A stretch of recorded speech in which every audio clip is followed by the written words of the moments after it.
On March 20, 1974, Princess Anne was almost kidnapped. The only daughter of the late Queen Elizabeth II and late Prince Philip was on her way to Buckingham Palace with her then-husband Mark Phillips after a film screening when their maroon Rolls Royce was waylaid on the Mall by a white Ford Escort. And Scotland Yard issued bodyguard, Inspector James Beaton, got out of the car and was shot in the shoulder by Ian Ball, a 26-year-old unemployed labourer from North London. Beaton fired back once but then his gun jammed. Ball approached the Rolls and ordered Anne to get out, or he'd shoot. Bloody likely, the 23-year-old princess retorted.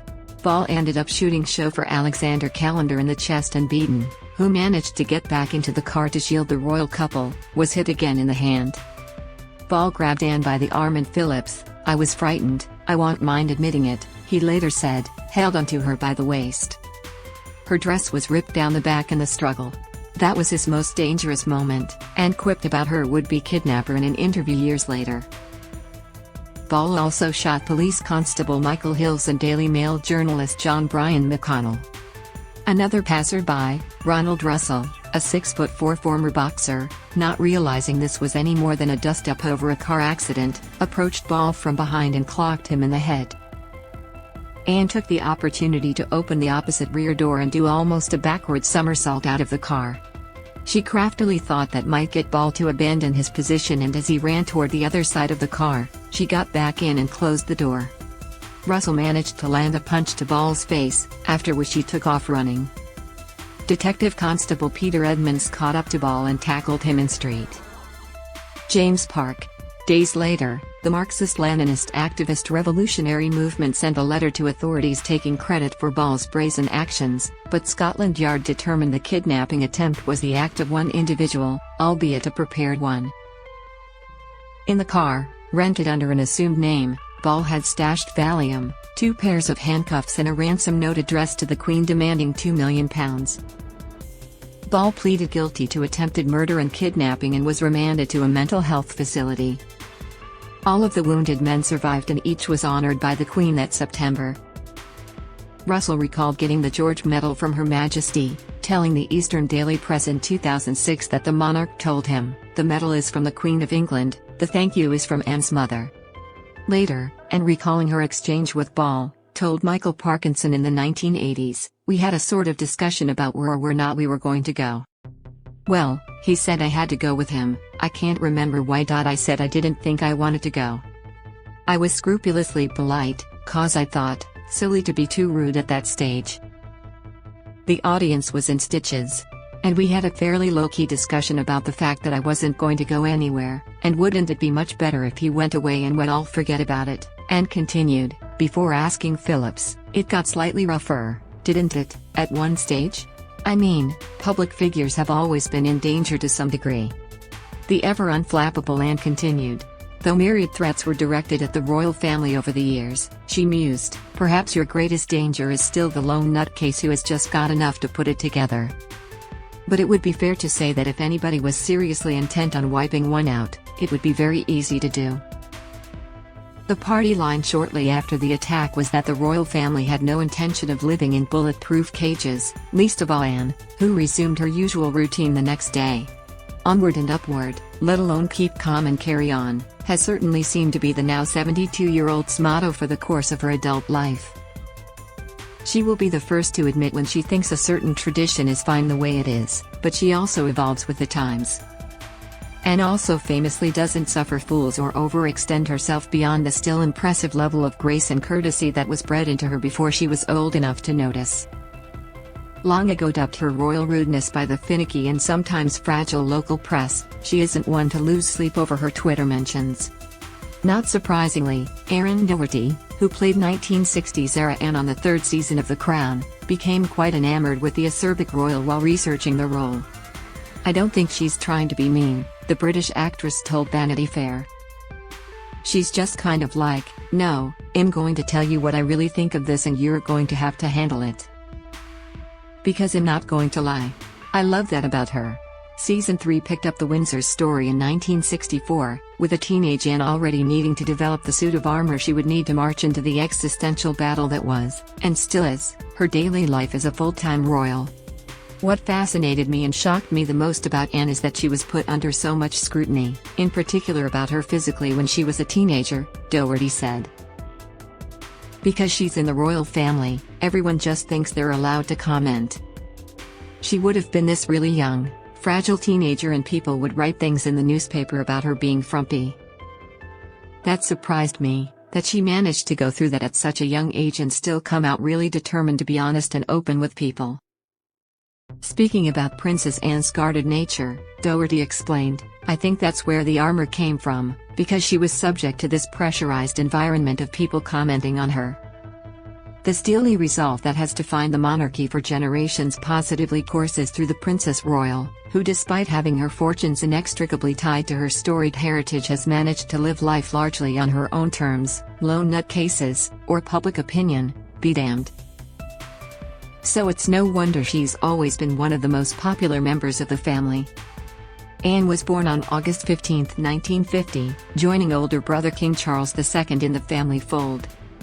That November, then Princess Elizabeth returned to Malta to be with her husband, Philip, who was still stationed there with the Royal Navy, while the children remained in England with their grandparents.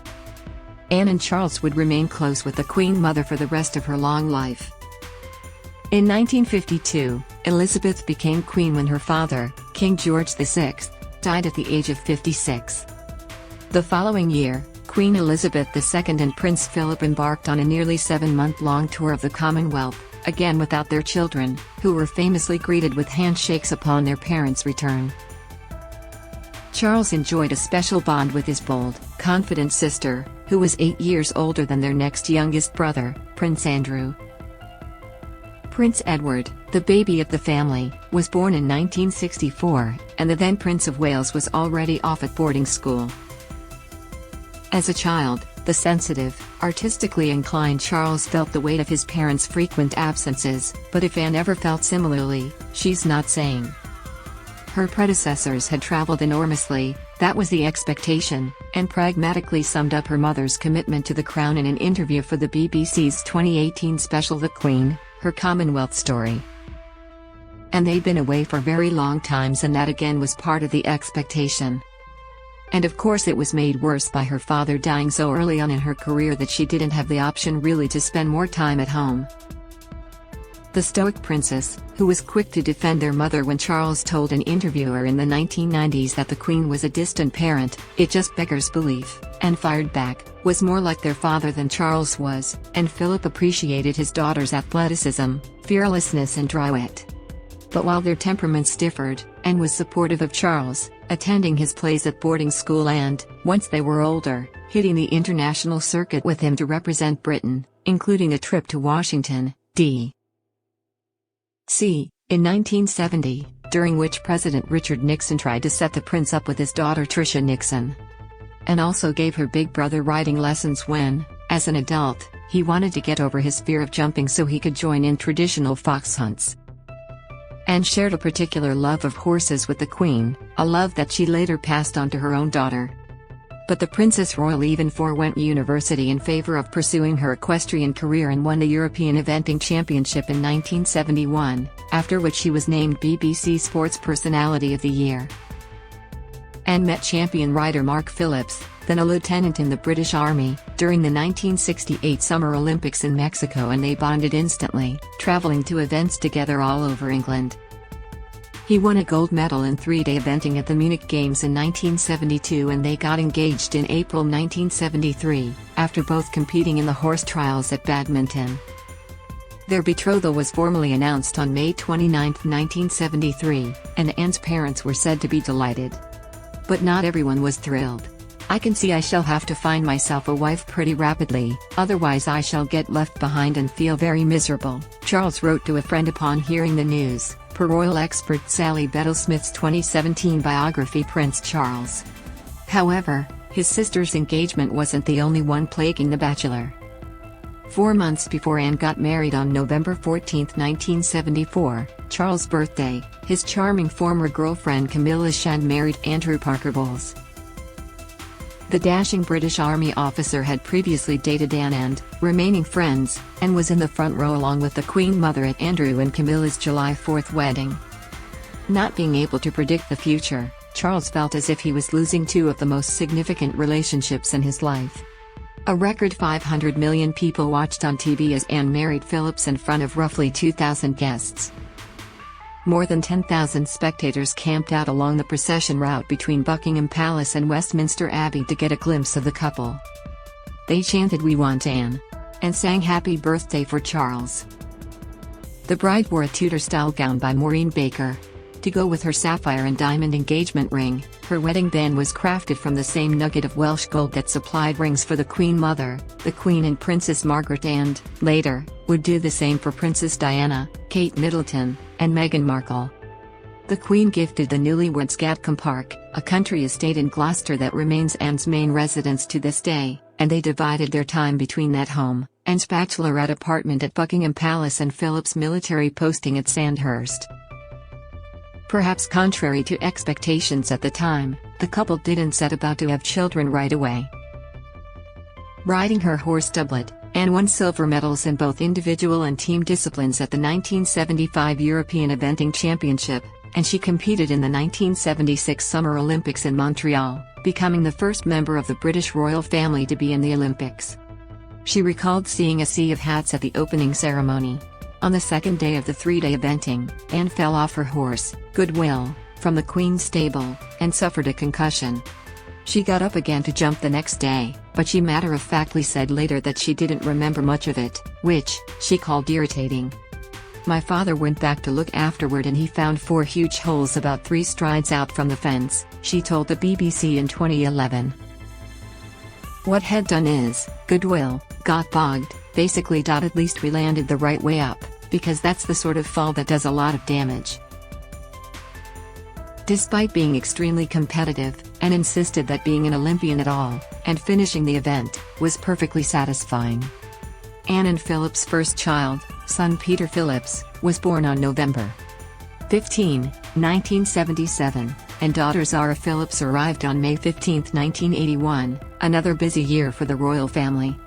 Meanwhile, Charles had started courting 19-year-old Lady Diana Spencer in the summer of 1980, and they announced their engagement in February 1981. They married on July 29, 1981, and after a months-long honeymoon, they installed themselves at Kensington Palace. Diana and Anne couldn't have been more different. The late Princess of Wales could hold her own on a pair of skis, but Anne was a no-nonsense outdoors woman who didn't care about clothes. Ahead of her time, she's been known to recycle decades-old ensembles, or the frou-frou trappings of royal life, keeping a spare staff and not fretting over mud tracks in the kitchen. Anne's favorite dish as a teenager was traditional fish and chips, and these days she's partial to deviled pheasant. She reads Horse and Hound religiously. She drinks coffee all day and enjoys a martini at night. "If it doesn't fart or eat hay, then she isn't interested," Prince Philip once said of his daughter. After skipping a luncheon that was on her itinerary during a packed day of engagements this spring, Anne told Vanity Fair's Katie Nicholl, "I think during the day, eating's not really an issue. It is when she talks about riding that her enthusiasm cracks through her unimpressed facade." "Good question, and how long have you got?" she replied when a BBC interviewer asked about the magic of three-day eventing, which entails dressage, a cross-country ride and show jumping. It was based on a historical military perspective that was based on having a horse that was obedient, well-trained, brave enough to cross any piece of country that they were asked to cross, and explained, but also fit enough to fight the next day. Sounds like an event the royals would like. Anne loaned her brother the Shetland pony that Prince William used for his first riding lessons, and one of her ladies-in-waiting, Alexandra Tiggy-Leg-Burke, became a nanny for William and Prince Harry, and is now godmother to Harry's son, Archie. But by the time Harry was born in 1984, the lack of a relationship between Diana and her sister-in-law was apparent. Anne, rumored to be upset that she wasn't named Harry's godmother, did not attend her younger nephew's christening. The palace denied that Anne's absence was due to anything other than a previous engagement. But according to James Whittaker's Diana v. Charles, Diana reacted to the suggestion of Anne as godmother with, "It just don't like her. She may be wonderful doing all the charity work for Save the Children and others, but I can do it as well." Whittaker wrote that there was no love lost between them, and Anne called her sister-in-law the dope. Also unlike Diana, Anne had no especial desire to be beloved and didn't court the media's attention, prompting the moniker of her royal rudeness.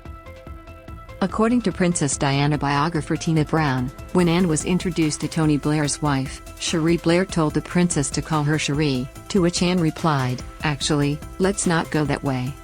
Let's stick to Mrs. Blair, shall we?" And very visibly, and sometimes audibly, had little patience for lengthy photo opportunities or other pomp amid the circumstance. To this day she doesn't stop to shake hands, explaining in the ITV documentary Queen of the World that it was against protocol back in the day when the family started doing walkabouts, rather than just waving from passing cars, in or around 1970. The theory was that you couldn't shake hands with everybody, so don't start, she said with a smile. So I kind of stick with that, but I noticed others don't. It's not for me to say that it's wrong, but the initial concept was that it was patently absurd to start shaking hands. And the walkabouts themselves were bothersome enough for her. We hated them, Anne, who in the 1970s was overheard lamenting this bloody wind, basically dropping an F-bomb, during one such outing in Australia, said in The Queen, her Commonwealth story. I mean, can you imagine as teenagers? It's hardly the sort of thing you would volunteer to do. I mean it gets easier but, can you imagine? I mean how many people enjoy walking into a room full of people that you've never met before? And then try a street. I don't think many youngsters would actually volunteer to do that. And also has no problem with the no selfie rule, and you better put your phone down if you want a few words with the princess. Phones are bad enough, but the iPads, you can't even see their heads, she chided the chronic picture takers she inevitably sees at events in the 2018 HBO documentary Queen of the World. No idea who you're talking to. If someone approaches to talk with phone in hand, Anne says, I either don't bother, or just say, look, if you want to ask, I suggest you put that down. It is weird. People don't believe they've experienced the event unless they've taken a photograph. But despite what can come off as a devil-may-care attitude, Anne has been ragingly consistent in her commitment to the crown. Asked by the BBC in 2010, when she turned 60, if she had any plans to slow down, she replied, look at the members of my family who are considerably older than me and tell me whether you think they have set an example which suggests that I might. Unlikely. And she's been the busiest royal bee of them all, logging 640 official engagements in 2016, more than Prince William, Prince Harry and Kate Middleton combined. In 2017 her 541 engagements were barely second to Charles' 550, the then Prince of Wales having the weight of future king expectations increasingly upon him, but Anne topped them all again in 2018 with 518 engagements to Charles' 507 amid an overall uptick in royal activity. Charles surged ahead again last year with 550 appearances, but the two of them, along with brother Edward, remain the most visible members of the family since the Queen, who died at age 96 sept. 8, started scaling back. The COVID-19 pandemic slowed the whole family down in 2020, but Anne made virtual appearances from home and as soon as in-person engagements were deemed safe again, out she went. It's not just about, can I get a tick in the box for doing this? No, it's about serving. It comes from an example from both my parents' way of working and where they saw their role being, and explained to Vanity Fair.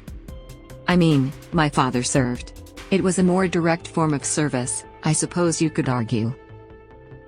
And the Queen's has been a lifelong service in a slightly different way, but they both have that perspective of service which is about working with people.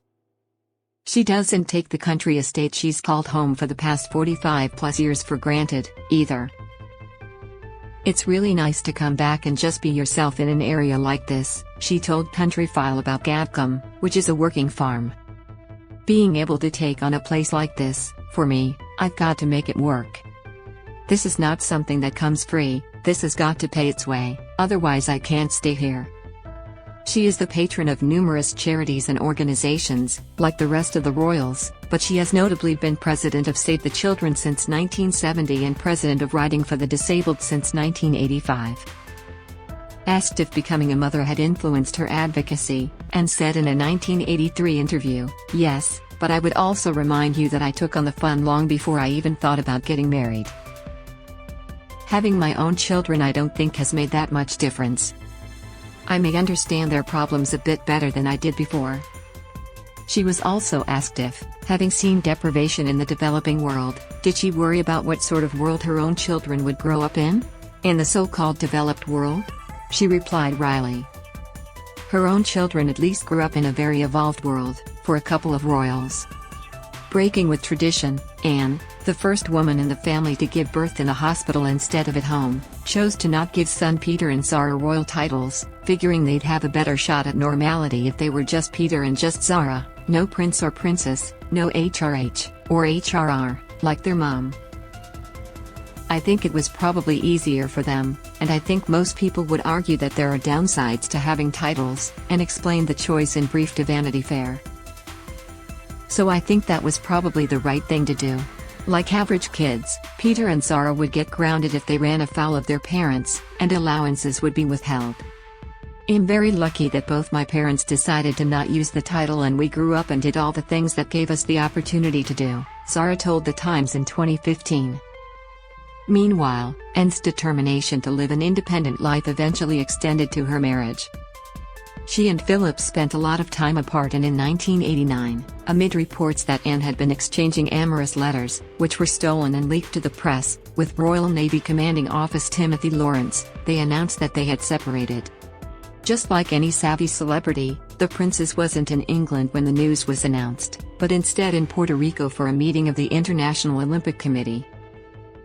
The initial statement from the palace noted that they had no plans to divorce, but they eventually did so in April 1992, amid what the Queen later dubbed her annus horribilis, as it was also the year Andrew and his wife Sarah Ferguson, Duchess of York, separated, followed by Charles and Diana in December. Even Anne, for all her lack of affection for Diana, had considered telling Charles, who had resumed his affair with Camilla, that he was behaving abominably toward his wife, according to Brown's The Diana Chronicles. That didn't stop Anne, though, from inviting old friend Andrew Parker Bowles to be her guest at the Royal Ascot that year. You see them together at Royal Ascot every year and they are best friends, Royals writer Phil Dampier told the IB Times UK in 2017. He was her first love and their bond goes very deep. It was a weird royal setup which Diana went into not realizing the depth of the relationships. And married Lawrence 3 months after her divorce was finalized, in a small church ceremony in Scotland. Zara was her bridesmaid. The Queen and Philip were there, as was the Queen Mother. Prince Edward, still a bachelor at the time, was the only brother who attended, the wedding occurring days after Charles and Diana announced their separation. Diana sent her best wishes to the newlyweds. Like Phillips before him, Lawrence didn't take a royal title, but he was knighted by the Queen in 2011, and has still mixing Anne's nightly martinis. And it's not as if she pinches all her pennies. The couple sail the Scottish Isles every summer aboard their £500,000 yacht, Balloch Buoy. Anne's children are also very close to William and Harry, who enjoy the company of their older, refreshingly unaffected cousins. When Diana died in 1997, Anne particularly wanted to ensure that 12-year-old Harry had all the family support he needed. She called on Peter and Zara to keep him company at Balmoral and also spent time with him herself, riding and rambling in the woods. Peter played rugby at Exeter and has worked in sports management, hospitality and finance. He had a few relationships before marrying wife Autumn in 2008. Recently separated, they still live at Gatcombe with their daughters, Savannah and Isla. We had a little conversation about it in the car, but she just rises above it, Anne's lady-in-waiting told Vanity Fair, and that was all they had to say about it. Zara also went to Exeter, where she studied physiotherapy, and in 2003 secured her first riding sponsorship. Though Anne was often reported to be annoyed by Zara's eventual husband Mike Tyndall's headline-grabbing antics, usually involving his behavior at bars or on the rugby pitch, the princess and her son-in-law have since looked thick as thieves out in public, particularly at sporting events. When Zara called her mother to tell her that Tyndall had proposed, Anne asked if he was going to finally get his perennially broken nose fixed. She's very knowledgeable about the game, Tyndall, who captained England's rugby team, said about his then-future mother-in-law in 2011. She probably knows more about it than me. We talk about rugby and the Princess Royal follows my club, Gloucester, as well. But she is passionate about Scottish rugby, so I'm sure she'll be delighted if they put one over us. With both of her children and their families living at Gatcombe, and is now a hands-on grandmother to Savannah, Isla and Zara's kids Mia, Lena, and Lucas. I look at her and just think if I was going to be a mother, that's what I would want to be like, Zara said in a 2010 BBC special in honor of her mother's 60th birthday. I would like to be as good a mother as she has been to us, said Tyndall. Her advice generally about life has been invaluable. Whenever we may have got slightly above our station, she'd be the first one to bring us back down to earth. When she's in an environment of people that she knows, he added, whether it be her organizations or family, friends, she definitely relaxes a lot more and is great fun and is always the one laughing the loudest. She loves a good dance, Zara noted. She is good on her feet. Zara was named BBC Sports Competitor of the Year in 2006, 35 years after her mother was similarly honored, and competed in the 2012 Summer Olympics in London, where she had the honor of accepting a silver medal in team eventing from the Princess Royal herself. Her father had been a successful equestrian and won a lot more medals than and told Vanity Fair, so you do slightly wonder if having two parents who've been in that situation helped. Zara was always a natural, and it was really a question of whether she felt that was something she really wanted to do, and she did, and she was very thorough and applied herself to it. So she was quite rightly very successful. All of the grandkids love horses, too, and Anne quipped, certainly when they started their riding lives I was the extra hand. Originally published October 1, 2018, at 3 a.m. PT, updated Dec.